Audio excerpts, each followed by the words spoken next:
bucket list expert. Bucket List Life's mission is to help you get off the treadmill, stop Groundhog Days, hack your habits, and live a regret-free life. Because we know life's way too short not to live your bucket list life. So please welcome your host, Trav Bell, the Bucket List Guy.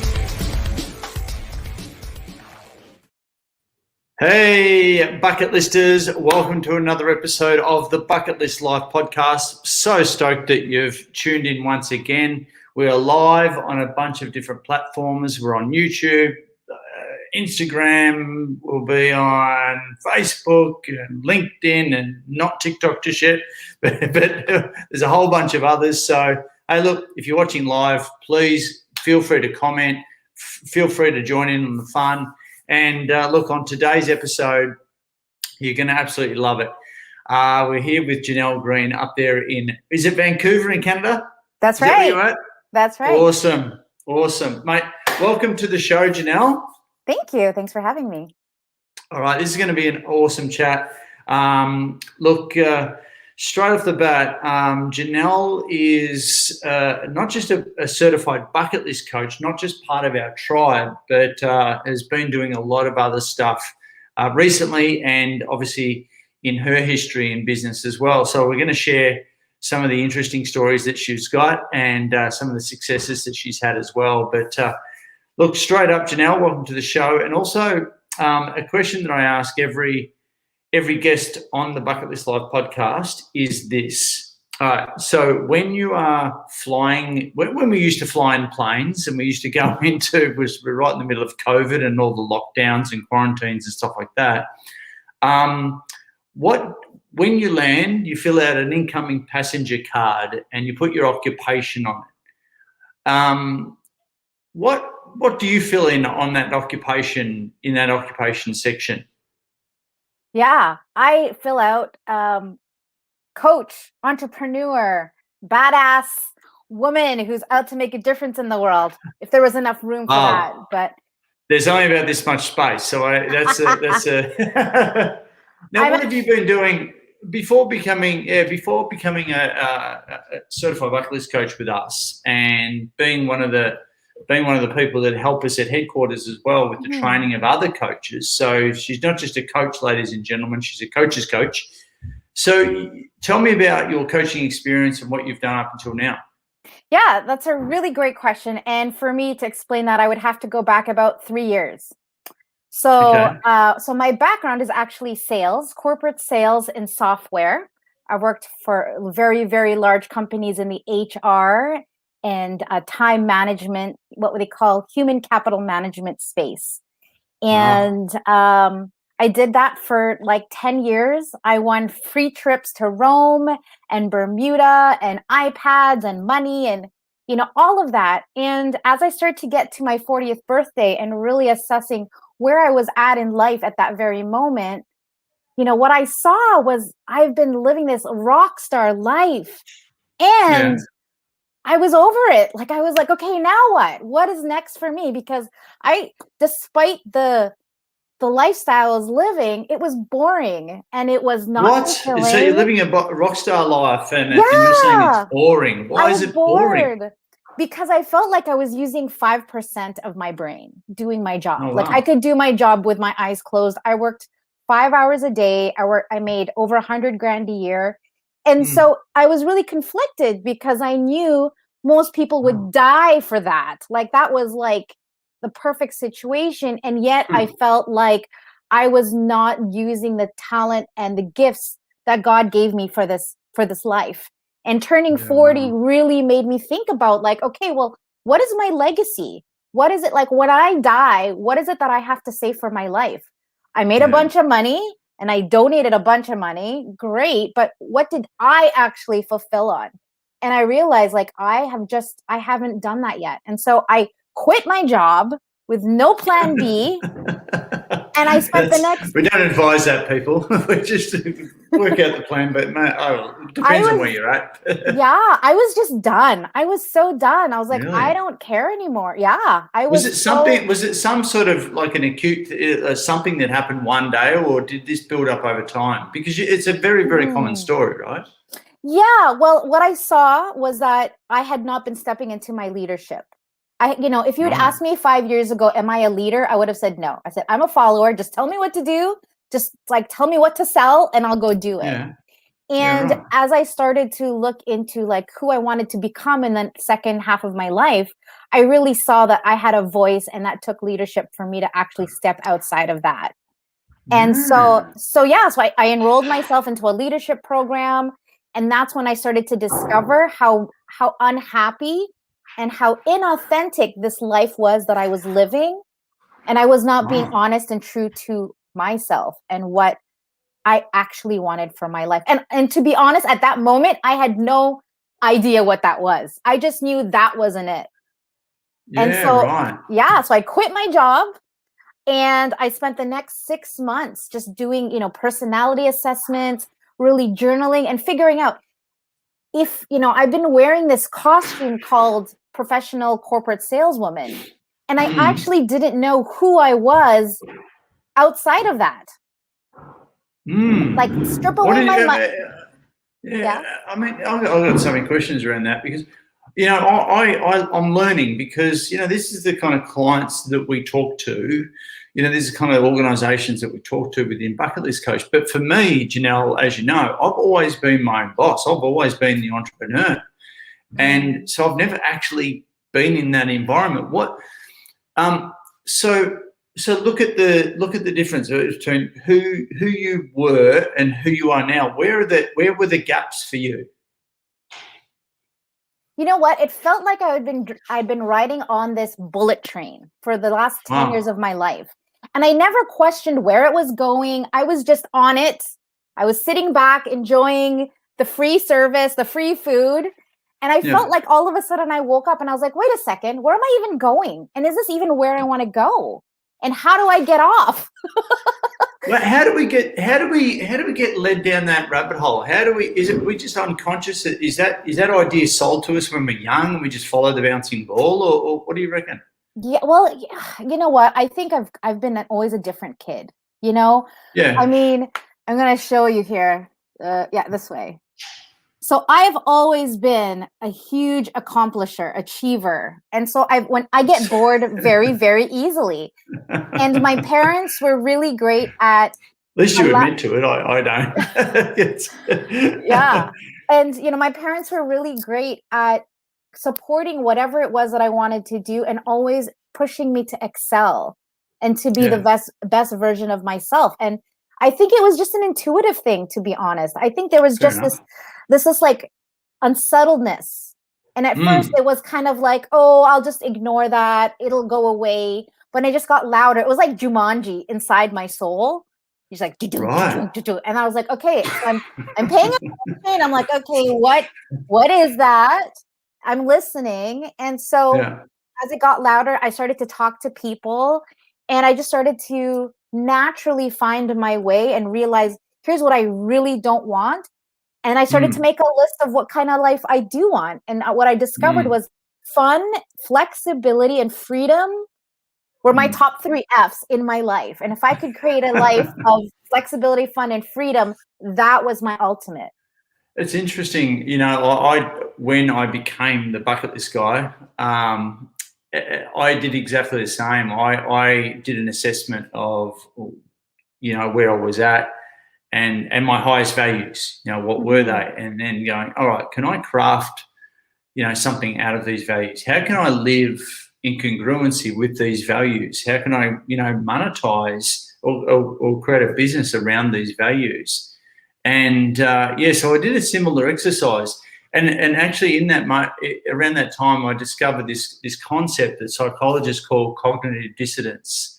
So cognitive dissonance is basically when you're out there in the world doing actions that are incongruent with your internal values, with who you are. You know what I mean? And that causes pain. That's a chemical reaction. It causes pain, and there's a lot of people living like that, right? So what does it take for someone like yourself to move, shift in the direction? Do we have to go through more pain or is it like you've got this crazy goal, do we have to, or is it individual? Do we have to let the pain build up so much that we have a breakdown before that breakthrough, that complete confusion before clarity? What is it? What's going to be the thing that helps people change, in your opinion? Yeah, I think that's a great question. For me, I think it's being willing to have the courage to look in the mirror and be real, like do a reality check. I love that. I feel like we are so numb. Like, so I'm a relationship coach, you know, and I talk about how we get so numb and resigned about our relationships. And then we actually like put up with it, and we struggle, we tolerate, we survive. We just think that's real, don't we? We think that's the way it is. Right. Yeah. And, I share with people about my amazing marriage, and people are just so like, they think I'm weird. I'm like, I think you're weird that you think it's okay to have like this mediocre life. You know, wow. I'm weird that I have a great relationship. Yeah, I'm an anomaly, but this should be the norm, not that. Yeah. Very cool. Very cool. So in the dating coach world, what sort of people do you help there? I don't help dating people. I actually help married people. Married. Well, okay. So very different intentions. So we've got apps to help we've got apps to help the other people. Yeah. I got it. Exactly. But what I do help is I get people to be really reflective and responsible about who they're being, that they can't seem to find a mate. There's something in there over here with them, not out there in the world. Like, why can't I find a man, or why can't I find a woman? It's like, okay, who am I actually being that I'm attracting really crappy quality people, or that no one's actually paying attention to me, or that I'm attracting the same toxic relationship? It's a cyclical thing. Repeating history. Interesting. Men or women? Both. Really? But here's the thing. I love working with men because men are super straight. They're like, yeah, I'm being a jerk. That's who I am. Where women, we love to do the whole like victim thing. Like, me? I'm responsible for the state of my relationship? No. Yeah. It's over here with them. He's a bad man. Like, that's a bunch of crap. All men are bad. All men are bad. No. No. Wow. And why add certified bucket list coach to your portfolio? You know, why add this to your business? And what was the thing that made you, help you make the decision to join our tribe? Mm-hmm. We're so thankful that you did, because you're an amazing person and you're an amazing leader and coach to our coaches. But what was the thing that got you to add this? Yeah, I think it's along the same reasons why I decided to become a life coach. And that was really like my commitment that people in the short time that they're on this planet get to experience miracles, joy, passion, and like adventure. Like, there have been moments when I've been close to death, and I've actually been okay with that. I'm not afraid of it, because if I were to die today, I would have no regrets. Yeah. And I think that's the scariest thing about dying, is having this going, oh, I didn't do this and I didn't do this and I should have said that and I should have forgiven this person. But I live my life as though today were my last. And I love people in my life as though I'm never going to see them again. And this is not theory with you. I know from the relatively short time that I've known you, you do live it. You do live it. You wear your heart on your sleeve. You can be blunt, which is good, which is a relief as well, which is what you got to do. Yep.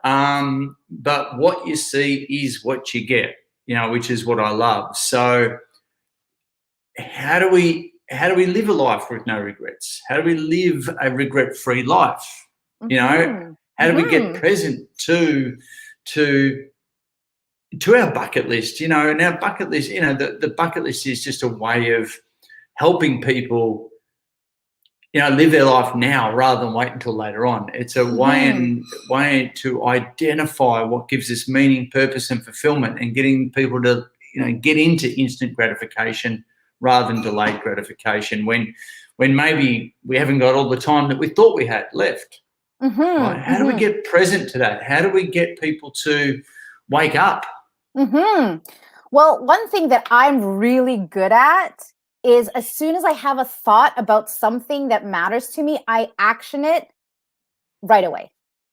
Yeah. I might sit on it for a couple of days. I might really figure out is this a short term spontaneous when you go shopping and you go buy something that you didn't plan on buying and then later on you regret it.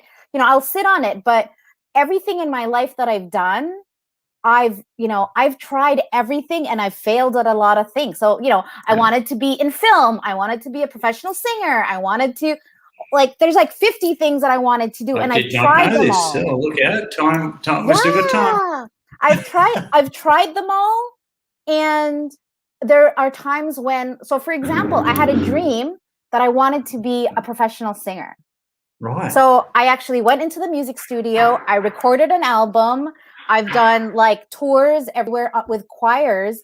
And and then when I did it, I was like, okay, this is actually not what I want to do. I thought it was, but I've done it, and it's not actually what I want to do. And so I move on. But maybe, Jeanell, you went down the, maybe gangster rap was more your thing. Who knows? I have rapped as well. I got asked to rap, and I did it.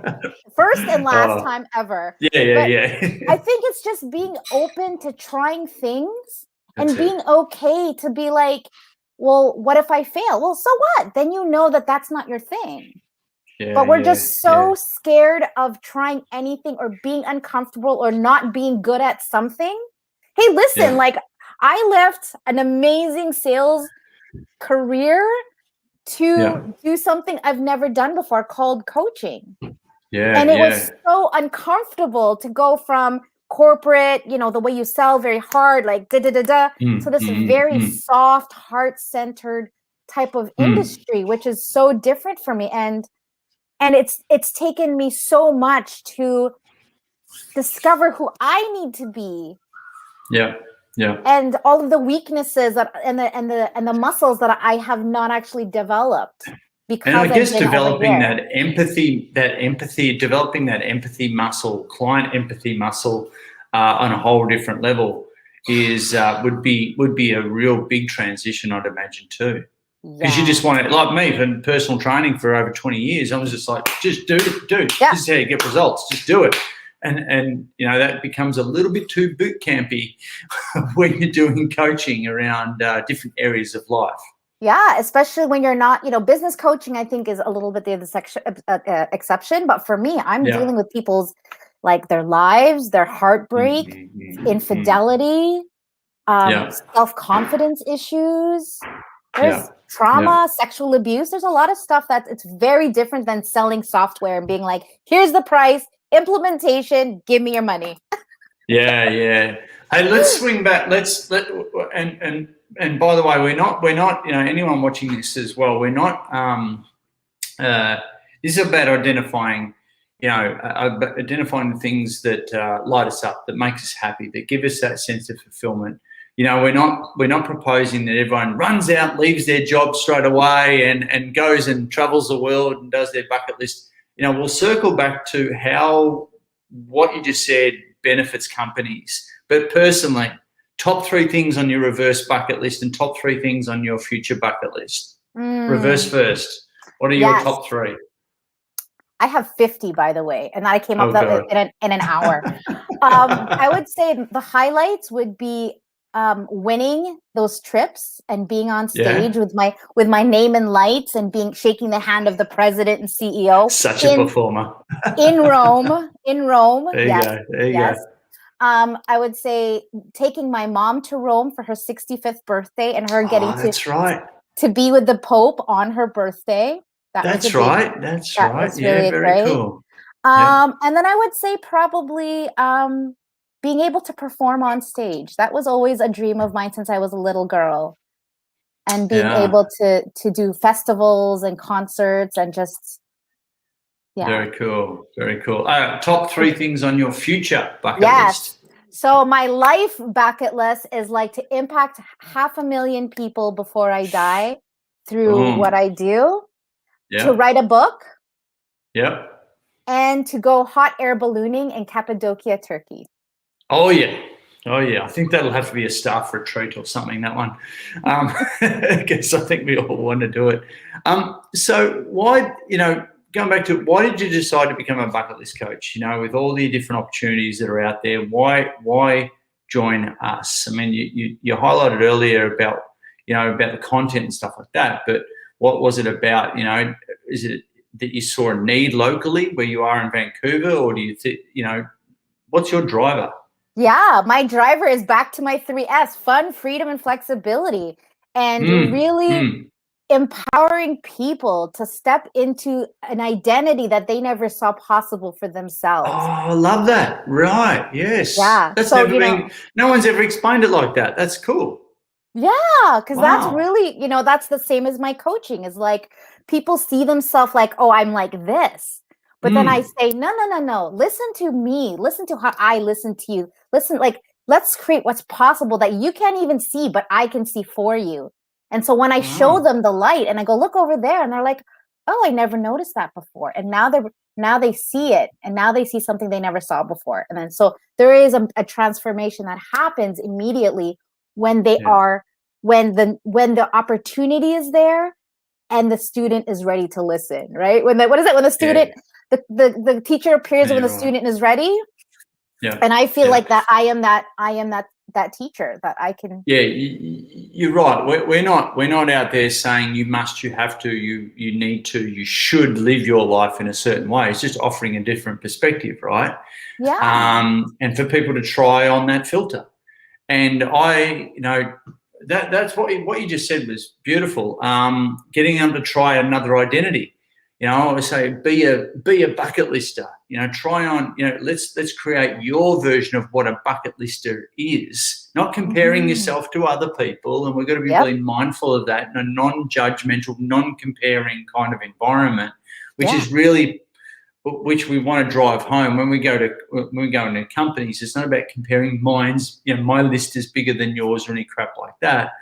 It's about collectively coming together and sharing ideas in a non-judgmental way, but for everyone to unearth that bigger version of themselves, right? And we've always said, as you know, on the other side of your bucket list is a you that you do not know yet. And that's what that's what we want people to get curiously excited about, right? Yeah.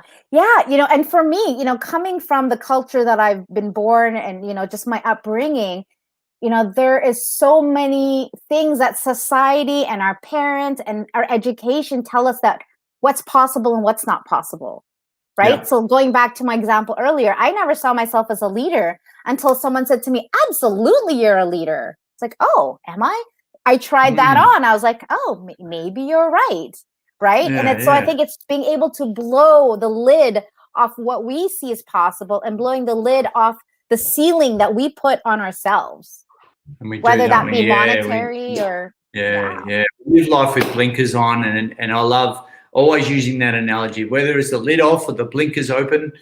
What's an example of how you've helped someone through the bucket list? Gosh, going through all the people in my brain. Well, one of my personal clients that I'm coaching, she's gone through a really hard breakup and she's basically starting life all over again. And so I invited her to my bucket list workshop, which I didn't think she was going to come, to be honest, because she's like type for money and all this stuff, but she came. And what she came out with, the things she wrote down were like, she wants to end homelessness. She wants to like make a difference for children and orphans, like just the things that people come up with, and so I am clear that I am so honored to be the person that gets to hear what they're sharing. Cause I am clear that they do not share this with their family or friends. Yeah. And they become so vulnerable and so honest with me about what their heart is actually telling them, not what society says that they should want. And so it is just so, my heart just feels this big after every time I do a workshop. And, and I can tell from the testimonials that are like half a page long that I've made a difference for these people in just a matter of hours. Yeah, it's so cool, like as founder of this, and it's so cool Like what you just said makes my day, honestly. That's why we do this, because I've been getting this kind of feedback for over 10 years now as the bucket list guy, but now you guys carrying the torch in your part of the world, doing programs with people I'd never come into contact in my lifetime, and doing it in your own unique way through the frameworks that we've got is what it's all about, and that's so cool to hear. I would say especially when we're helping people who are stuck, or people who have kind of just realised there's been sleepwalking through their life, or of really going through that kind of change, and they're now coachable, more so than ever before. Yeah, I would also add, one of the surprising outcomes that come out of doing these workshops is that these group of 6 to 10 people that typically attend a workshop are like best buddies by the end of the 2.5 hours. And they also realize how much they have in common with perfect strangers. Yeah, wow. And that is really beautiful, because they really create community without even trying to create community. It just naturally happens inside of this work. So that's something that's quite unique. What's something else that's unique that you've seen about the way these programs kind of go for people, or the way in which we do things? I'm always interested, because I've got my own perspective on it, but I'd love to hear what you reckon. Yeah, I would say a couple things. I would say the first thing is that we are not just talking about the things that, the house, the money, the car. Like, we're going past the material things and really going like deep down. What is it that actually makes us smile and have joy? And I feel like we've grown up in this society where it has this in order to, like, there has to be a reason why, and it has to be logical. I'll be happy when syndrome, right? I'll be happy when I get the big house. I'll be happy when I get the car. I'll be happy when I get that job. Yeah, but it's, but here's the thing is, we get that stuff like I did. I had all these material things, had all the money, had the job, and yet I was like, this isn't it. And so then we wasted all this time. We sacrificed time with our family. We probably sacrificed a marriage or two. For what? And so I think that's what's really great about this, is people don't go, okay, they don't normally come out and go, oh my God, I just discovered I want a big house. They go, no, I just discovered I'm a stand for people. I am a stand for homelessness. I'm a stand for children getting an education. I'm a stand for, peace in my home country, in the Philippines, or whatever that looks like. But I think people get connected to something that they didn't anticipate. Oh, I'm going to go to this workshop and I'm going to discover all of my deepest, darkest dreams and goals. They just kind of, I think it kind of, it shocks them. It does shock them. You're right. They don't expect that. What we've found over the last few years, especially, is people say, one of the most common things I've been hearing is I didn't know I needed a bucket list coach until I got one. And you don't know what you don't know, right? Yeah. We're not trying to be life coaches here, or be psychologists, or being something that we're not. And if someone is obviously triggered during during the workshop for whatever reason, you've got a referral pool of people that you can refer to. So we're very safe and very mindful of how to look after people, professionally speaking, and so. What's something that, I'd love to hear, if you've got any other examples of how people have been impacted by this stuff that you can think of? Gosh, I'm like trying to go through my Rolodex of people. Well, I've got people who, even after 3-4 months, they're still messaging me and letting me know like what they're doing and that they're actually taking action. I think the big thing when people come to my workshop specifically, I make sure that it's not just them did something, but really the question I ask each and every one of them is, what can you do right now to take one step forward to that? Because I think the thing with bucket lists is it's like, oh yeah, I'm going to make this list of things that I would love to do someday, and I'll be honest, I had that experience as well. Like when I said, I want to meet Les Brown. He's one of my favorite motivational speakers. And I was like, oh, that's not even possible. How the heck is that going to happen? But when I really look, I was like, okay, if I took my resignation out, there's actually different ways. He has like a coaching program. He has a newsletter. Like there's all these ways that I can actually connect with him. But I wouldn't do that if I had that thing of like, it's a someday thing or it's never going to happen. It's just a pipe dream. Yeah. So when the why is strong enough, the how will work itself out, right? So what do you say the benefits? What would you say the benefits of our programs are to people and to companies as well?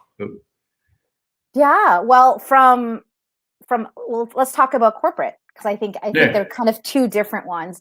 Personally, coming from the sales industry where it's about the numbers, it's about the hustle, the intrinsic payoff gets kind of lost in all of that pushing.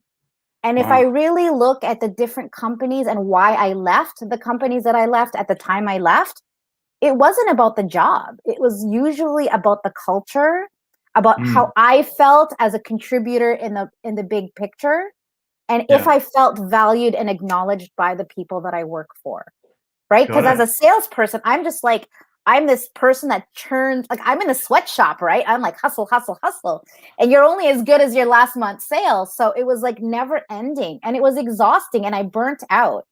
And but when I look at the companies where I was so happy, where I felt appreciated, where I felt valued, I wanted to win, not only for myself, but also for my boss, for the company. And I would work twice as hard. I would work late hours. I would work weekends just so that I can fulfill on pleasing them. And I think a lot of people have this distorted perception of what leadership looks like. Because leadership is not this like hierarchy. It's really like meeting your people where they're at and really understanding what drives them. And so I think having these workshops inside a corporate setting does a couple things. I think number one, putting myself back in my old life, really getting acknowledged and knowing that my employer cares enough about my personal life that they want to see me be happy and to win, because then I'm going to show up to work with everything I've got. Secondly, with the intergenerational gaps, like it's a great opportunity to bring people who may not feel that they have any sort of connection or rapport, like any commonality, to come together and actually share these things. And we're like, oh wow, we're actually a lot more similar than we think we are. Right? And that has a massive effect on ongoing communication, on culture, on people being engaged at work. I mean, if you're engaged we say a bucket list is a tangible life plan. And if you're engaged in your tangible life plan, you'll be engaged in your business plan or your career plan, right? And we say your career plan or your business plan should fit into your life plan, not be the other way around. So we're really helping people to be fired up in life and fired up at work.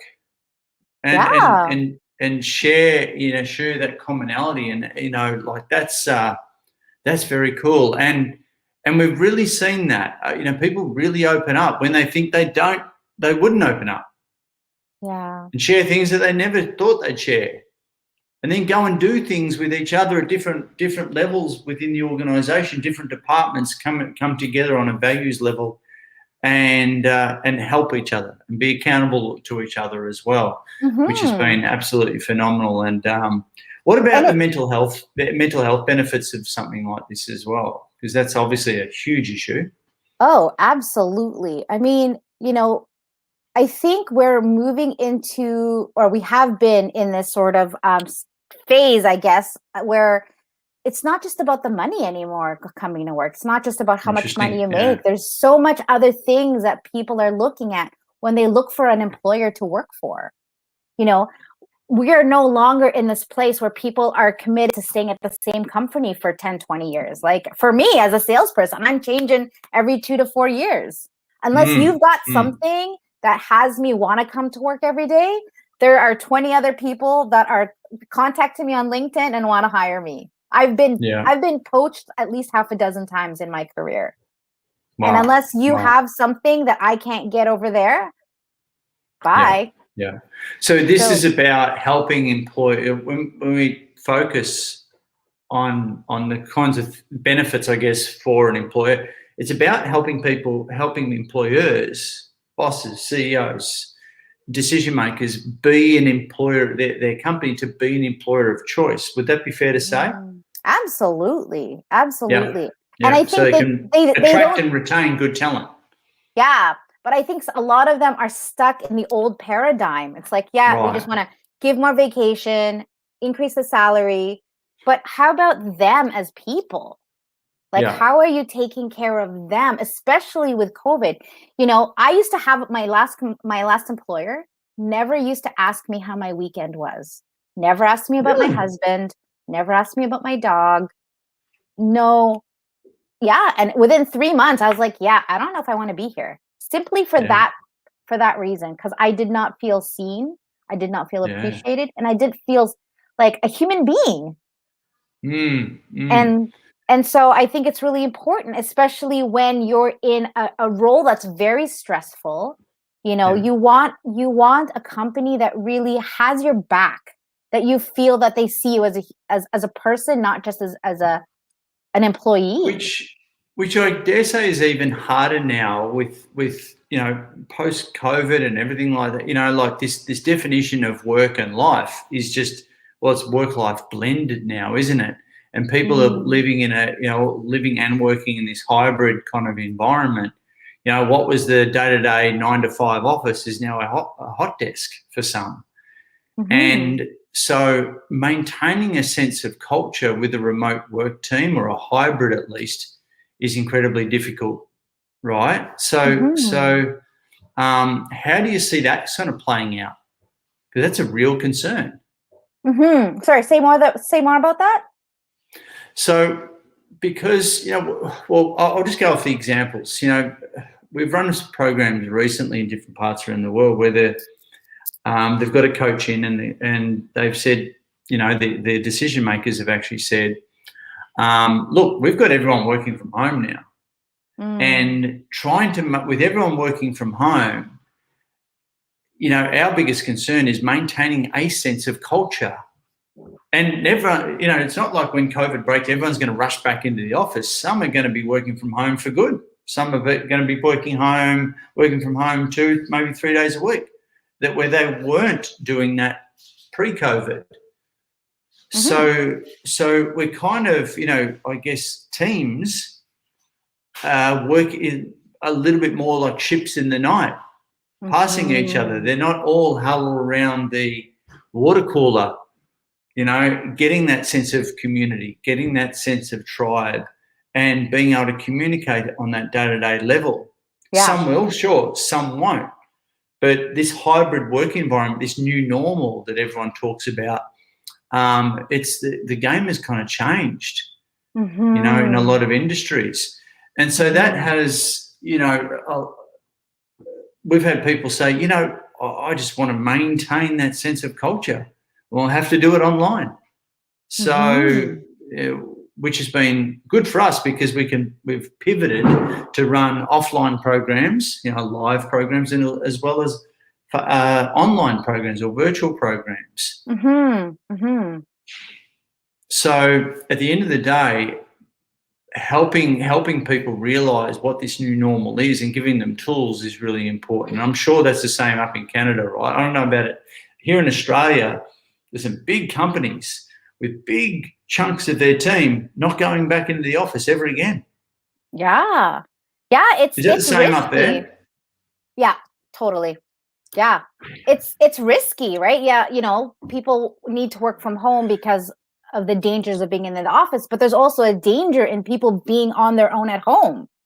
Yeah. Right. Yeah. We don't know what people are dealing with at home. As a relationship coach, I'm hearing about a lot of couples having so much added stress and strain on their relationship because they're not used to being at home together so much. Yeah. Yeah. And it's easy for people to hide and for people to be dealing with mental wellness issues and nobody having any clue because they're not in the same environment. So how do organizations make sure that all their people are being taken care of?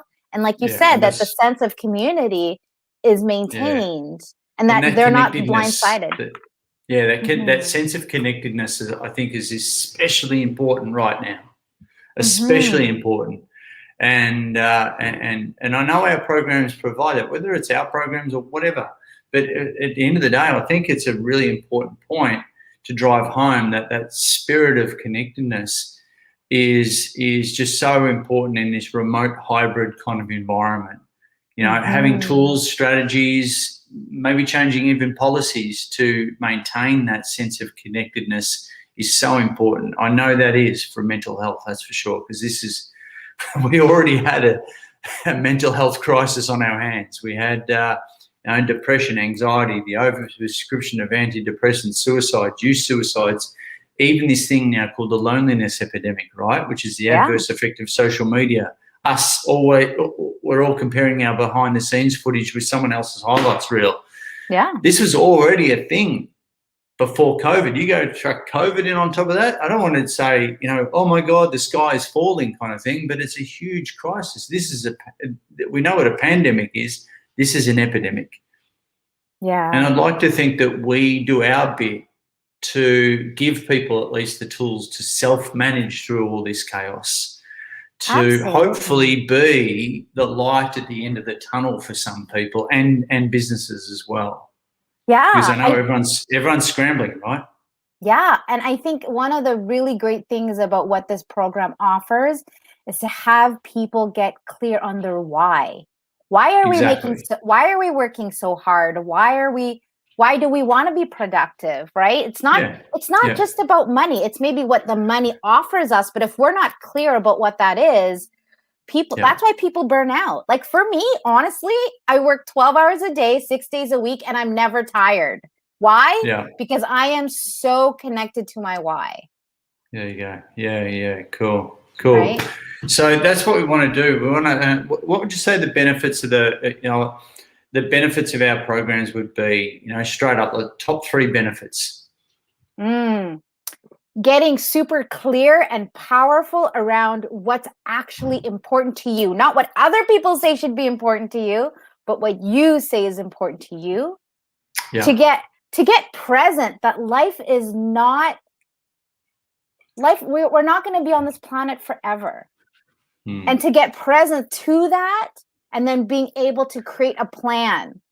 Without scaring the hell out of everyone as well. So we don't want to use death as a motivator, but sometimes we've got to. But that's reality. I think that's what has relationships be crappy, why people, will think about divorce and actually working it out, is because we're in this denial of it. And you know what? It's uncomfortable. But you gotta get straight with yourself about what you actually want instead of blaming money or your job or other things on why you can't actually live the life that you want to live. True. And thirdly, I think is really about taking action. Taking action rather than talking about it, thinking about it, considering blah blah blah blah blah, planning. Just do it. Just do it, or at least have the intention of doing it and then working backwards to go, okay, in 1 year's time, I am going to Rome with my mom. I need $7,000 and here's what I'm going to do to get there. Love it. Yeah. When the why is strong enough, the how will work itself out. I love your enthusiasm. Your energy is contagious. It's been positively infectious throughout our whole tribe, Jeanell. I know I speak for all of us at Bucket List headquarters, and on behalf of the other tribe members, we love your energy, we love your enthusiasm, your lust for life as well. One final question,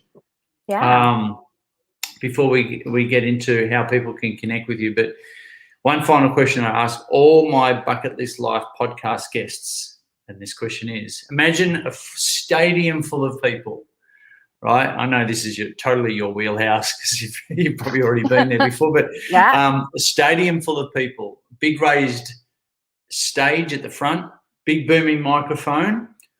What would you love to say? Not sing, but what would you love to say? And who would you choose to be in the audience to hear it?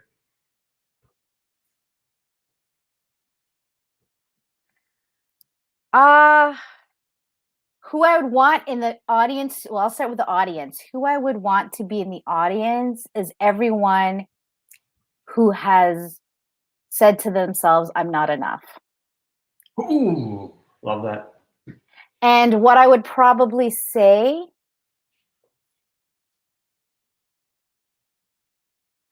I want to say something and it's going to be so cliche, so I feel like I don't want to say it. Doesn't matter. Yeah, well, I would say two things. I would say life is too short. Yeah. Life is too short. My dad died at 53. I was 23 when my dad died. Life is too short to be upset, to be angry, to be resentful, to not forgive. And then another thing I would say, in the words of Les Brown, is live fully and die empty. So that's what I want to do. I want to live my life as full so that when I die, there's nothing left of me to give. That would be the dream. Well, we do share that. We do definitely share that. That is one of my all-time favorite quotes. Another quote to add to that, and I read this. I first saw this on the back of a toilet door in a youth hostel after doing a walk down in Tasmania with my dad. Oh my God. We started a youth hostel for some reason, but on the back of that dunny door, is what we call it in Australia, a dunny door, there was this quote, and it's a Bob Dylan quote. A man, in this case, man or woman, but a man is a success when he wakes up in the morning, goes to bed at night, and does what he wants to in between. There you go. So live fully, die empty, Bob Dylan, Les Brown, Jeanell Greene, you've been absolutely, we're all on the same page. You've been absolutely phenomenal. Thank you so much from the bottom of my heart, Jeanell. You know, you're infectious, positively infectious energy, for being a guest on the Bucket List Live podcast. Now, how can people connect with you? How can people, firstly on the socials, we've got your website up here on the bottom, bucketlistcoach.com/Jeanell-Greene. Yeah. But also on the socials, what you got? Yeah, I'm on Instagram, I'm in LinkedIn, and I'm on Facebook. So you can find me anywhere there. Awesome. Guys, there we go. Some amazing insights from Jeanell Greene, who does play a big role within Bucket List Coach, but also, as a dating coach, as a life coach as well. So, guys, if you've been watching the Bucket List Live podcast, thank you so much once again for tuning in, for contributing. Remember to like and share and comment and review, whether it be on YouTube, LinkedIn, Facebook, or Instagram, or one of these many platforms, and there'll probably be another 5 next week. But at the end of the day, if you tune into the podcast, that would be awesome. Remember to subscribe, so any of the new episodes that come out, you'll get notified about those straight away. Once again, guys, thank you so much for tuning into the Bucket List Live podcast. Bye for now.